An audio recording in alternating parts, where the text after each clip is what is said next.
Hey there, readers and fantasy fans. Welcome back to the Literature Joint, where today we're diving into a world that's both enchanting and eerie. We're talking about Neil Gaiman's Coraline. Whether you've read the book, seen the movie, or are curious about the story, buckle up. There's a lot to uncover about this deceptively simple tale that has haunted and captivated audiences around the world. Coraline follows a young girl, Coraline Jones, who moves with her parents into a sprawling, old house split into apartments. Coraline feels neglected as her parents are always busy, so she decides to explore. That's when she stumbles across a mysterious door, locked and bricked over. But when Coraline finally opens it, she's pulled into an alternate version of her life, a world where everything is familiar, but better, or so it seems.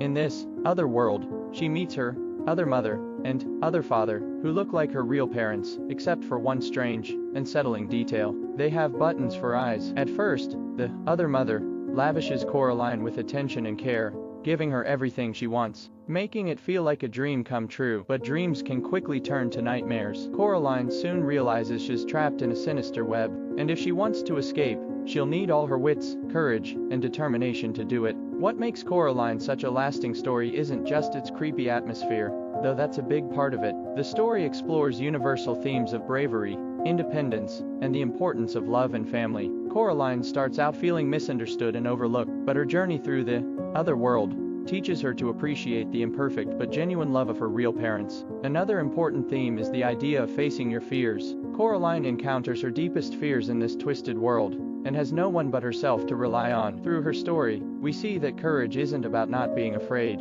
It's about doing what needs to be done, even when you are afraid. Neil Gaiman first got the idea for Coraline back in the 1990s, when he was crafting stories for his own children. He wanted to create a book that showed young readers, especially girls, that they could be brave and clever, even in the face of frightening things. But it wasn't until 2002 that Coraline was published. Did you know it took over 10 years for Gaiman to perfect the story? He wanted to strike just the right balance between fantasy and horror. And here's something spooky for you. Gaiman says he wanted Coraline to be the kind of book that children would read and understand as fantasy, while adults might read and find terrifying because they interpret it differently. It's all in the perspective. The most memorable detail in the other world, the button eyes. This is one of the most striking visual elements in Coraline, and it's incredibly symbolic. The other mother wants Coraline to replace her own eyes with buttons as a way of controlling her, essentially turning her into a puppet. This is symbolic of losing one's identity and individuality, as buttons are lifeless and unseeing. They're a perfect metaphor for the other mother's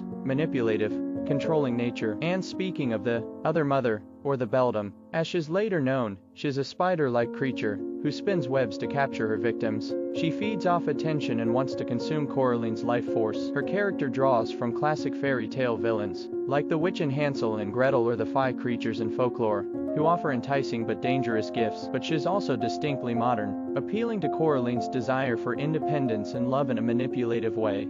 Coraline has inspired a ton of fan theories, and some of them are truly fascinating. One popular theory suggests that the other world is a kind of purgatory, where the beldam traps children, as seen by the ghost children Coraline encounters. This adds a supernatural layer to the story, and raises the stakes for Coraline's escape. Another fan theory proposes that Coraline's real world may not be as normal as it seems. In the book, the cat that Coraline befriends can talk in the other world, and many fans believe he may be a guide or protector spirit, like a figure from folklore, who helps lost travelers find their way back home. These interpretations show how much depth there is to the story and why readers keep coming back to it. Coraline was adapted into a stop-motion animated film in 2009, directed by Henry Selick. This movie was the first of its kind to be entirely shot in 3D using stop-motion, making it visually groundbreaking. And fun fact, the film's attention to detail was so intense that Coraline's clothing had to be handmade on miniature knitting needles by a crew of artists. The film does a fantastic job of bringing Gaiman's eerie, whimsical world to life,